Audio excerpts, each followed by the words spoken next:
more, and we have grounded, and she is invested in listening to us, and we have checked in, and also just establishing that rhythm of conversation, getting her to talk when we need her to talk, listen when we need her to listen, and we have thrown in a frame. It could be a sexual frame. You are independent or sexually aggressive or whatever, and we attach the attachment phrase. We attach these little things that are generalizations and that are folk wisdom, cliches, whatever you want to call them, cold reads about people, and then we add in the sexual stereotypes. Because what is happening is that this is all really splitting the woman into emotions.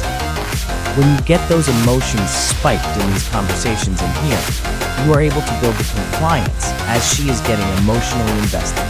And you can take that emotional compliance and turn it sexual really easily if you talk about what most women are into sexually. And we will give you some examples in a little bit, but that's really the key to sexual mind reading. You get her to this place where you have established emotional control, and then you tell her things sexual that she is already into, because most women are already into it. And because you have established this compliance rhythm, this powerful, almost hypnotic pattern, you then are going to be able to tell what she wants sexually, almost as if you are reading her mind, because she already is so invested that she wants to believe. And when it turns sexual, that women are turned on by anyway, but believes that is literally what she wants.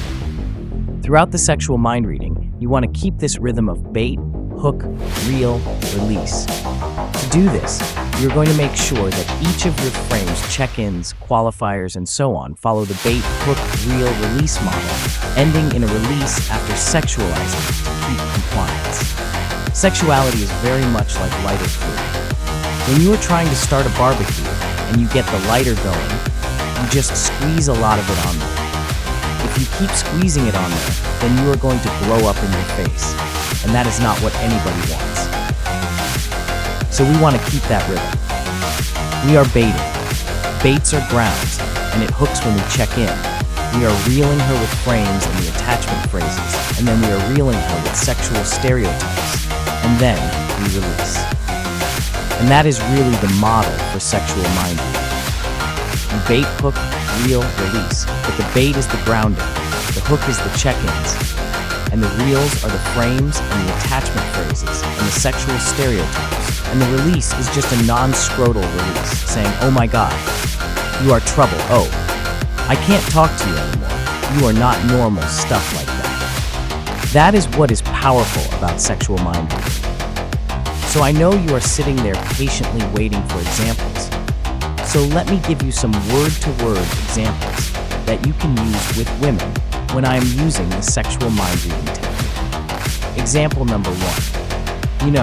I will say I always find it funny to see what people do that is the same as their parents. Like I am kind of nagging like my mom, but also I can be very pragmatic too.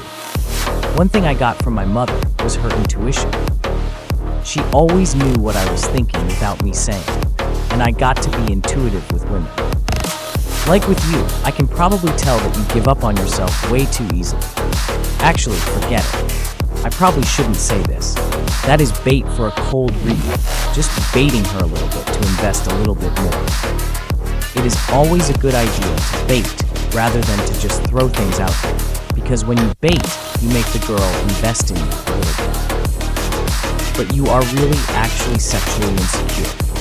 Even if you are in a relationship, you cannot be. If you want to baby step this cold read, you can actually cut out the sexual cold read and then add that element in later. But you will be surprised at how well this will stick. I can tell that you are really someone who has to actually be comfortable in order to let yourself loose. But once you do, you are out of control. Maybe you just intimidate guys or something, but nobody knows how to bring that out in you. Ever. I am not meaning to freak you out here. So again, let us break this down element by element, starting with the ground. The ground is, I always think it is funny to see what people do as the same as their parents.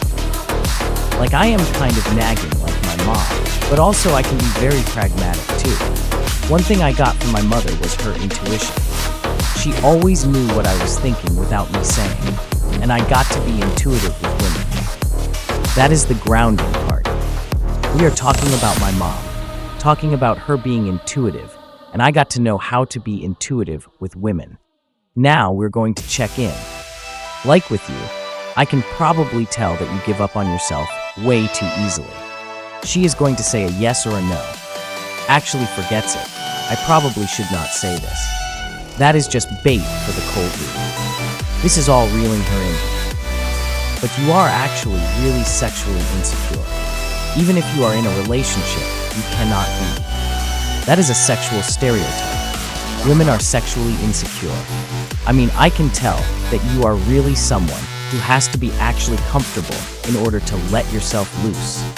Most women really need to be comfortable in order to let loose sexually.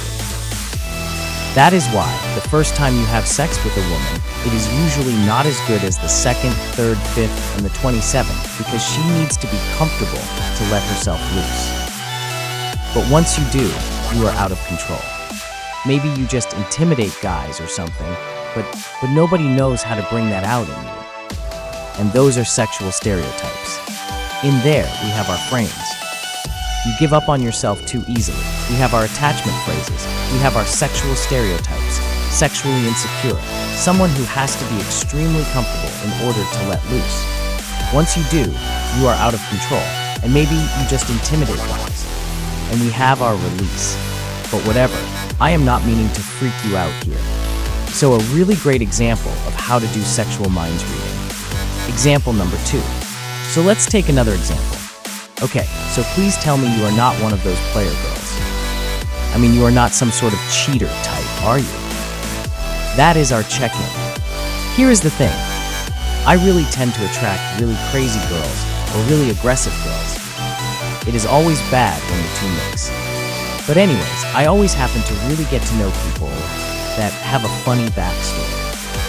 I think it has to do with how abstract I can think. I have always been a technical person, or I always think pragmatic people even say about the way I talk is elusive at times.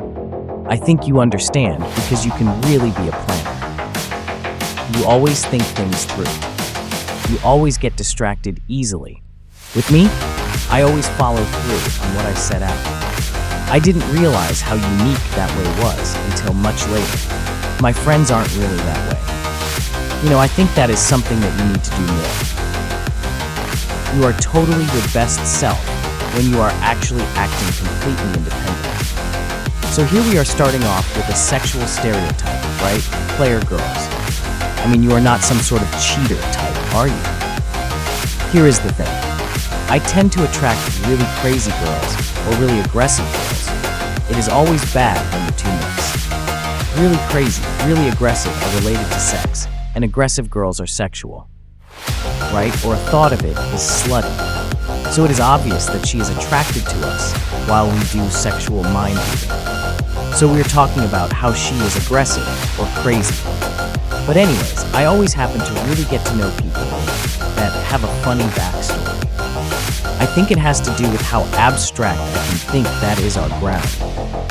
Remember, it always comes back around, right? The beginning is the end. So after I sexually stereotype, then I ground, and then I frame. I think you understand, because you can really be a planner. You always think things through. You always get distracted easily. You are totally your best self when you're actually acting completely independent. Frames, attachment phrases, all of it, and it's all here.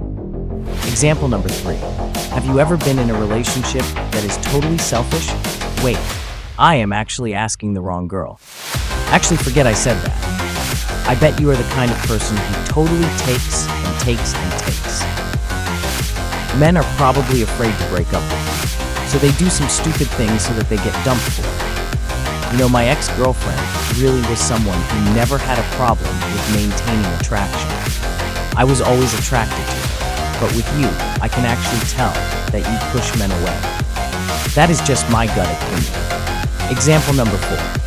I can see you as being way too hesitant about things that you like to do and more aggressive over things that you like. Wait, you totally need to have the lights off when you are with a guy for the first time. Do not you? It is like the difference between the couples who have a public display of affection and couples that are normal in public but sneak off somewhere and have sex in the bathroom. You need that excitement. You do not have fantasies like sex in the workplace or public, because if you do, I have to stop talking to you. I might like you too much. Example number 5. But then, I really came to understand that these things are possible early. At least, they are things that I have to realize. I do not have to put them out of sight. I actually became motivated by this. One thing will always be there. I trust my instincts. I bet you are pretty out of touch with your instincts that used you really out at times. When you say this, you are redefining your instincts later as being oversexed, and they need to be released from their sexual repression. Actually, you are kind of like this. You have mixed up passions that you have trouble focusing on one. Like with me, I actually want to be part of my family, maintaining its closeness. I want to make a bunch of money. I want to help out for the causes I believe in. And I want to allow myself to change and adapt to whatever comes in front of me. In order to do all of that, I need to make sure that I am always focused on what is driving me. I have to have the root of myself in front of me. Just being a woman in today's society, it is hard for you to be so many things at once. I think there is more societal pressure on women than there is on men. I bet that you could sometimes just wish that you would say, forget it. Just let me be a woman. The problem is that most men do not know how to make you feel like you are a woman.